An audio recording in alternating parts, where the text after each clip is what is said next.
اعوذ باللہ من الشیطان الرجیم بسم اللہ الرحمن الرحیم فائن پس اگر طلقہا پھر اگر وہ طلاق دے دے فلا پس نہیں ہے تحلو حلال لاہو اس کے لیے پھر اگر وہ طلاق دے اپنی بیوی کو تو وہ حلال نہ ہوگی من بعد اس سے حتیٰ یہاں تک کہ تنکیحا کہ وہ نکاح کرے زوجن غیر اس کے علاوہ کسی اور خاوند سے فائن پس اگر طلقہا پس اگر وہ طلاق دے ہاں اسے فلا پس نہیں ہے گناہ علیہما ان دونوں پر پھر گناہ نہیں ہے ان یتراجعہا پس اگر وہ رجوع کر لیں ان ظنا اور انہیں خیال ہو کہ ان یقیما کہ وہ قائم رکھ سکیں گے حدود اللہ کی حدوں کو وطل کا اور یہ حدود اللہ اور یہ اللہ کی حدیں ہیں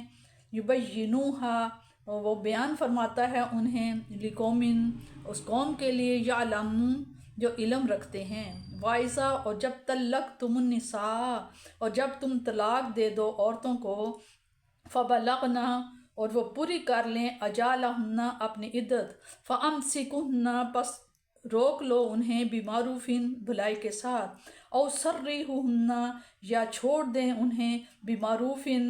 اچھائی کے ساتھ بھلائی کے ساتھ اچھے طریقے سے والا اور نہ تمسکوہن اور نہ روکو انہیں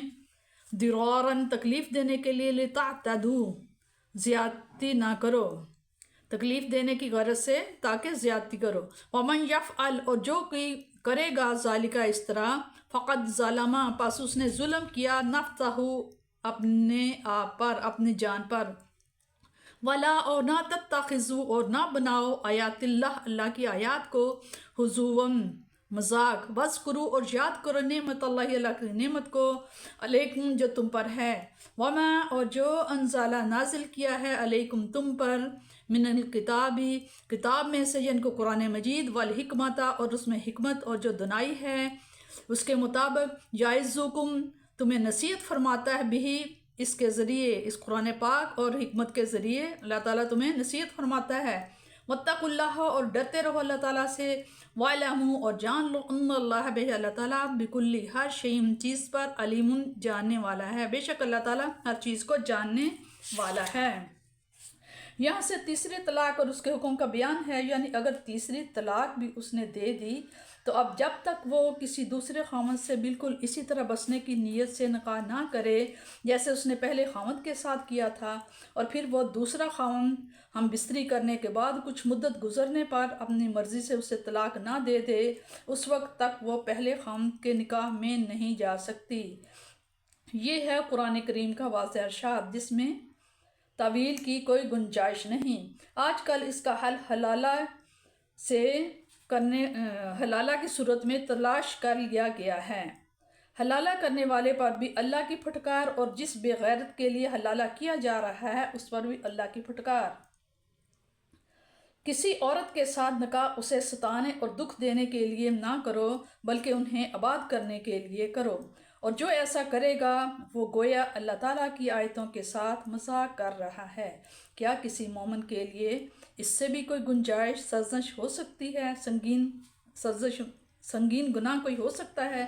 طلاق سے یہاں مراد طلاق رجعی ہے، یعنی جب تک تم نے طلاق مغلظ نہیں دی اس وقت تک تمہیں اختیار ہے، چاہے تو رجوع کر لو اور اسے اپنے گھر بسا لو اور اس کے ساتھ حسن سلوک کرو، اور اگر رجوع کا ارادہ نہیں تو پھر اسے عمدگی اور شائستگی کے ساتھ اچھے طریقے سے علیحدہ کر دو۔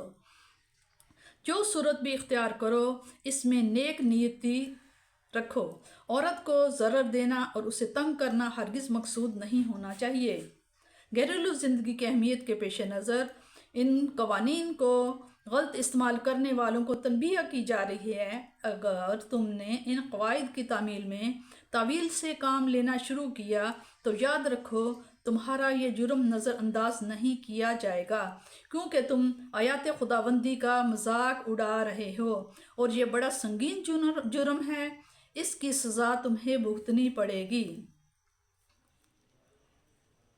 پہلے جملے میں سرزنش کی گئی تھی، اب ملاطفت اور شفقت سے ان قوانین کے اتباع کی ترغیب دی جا رہی ہے کہ دیکھو قرآن ایسی کتاب ہدایت تمہیں عطا فرمائی گئی ہے، تمہیں اس نعمت عظمیٰ کا ہمیشہ پاس رہنا چاہیے، تبھی تو تم اس احسان عظیم کے شکر گزاری کا حق ادا کر سکتے ہو۔ ترغیب و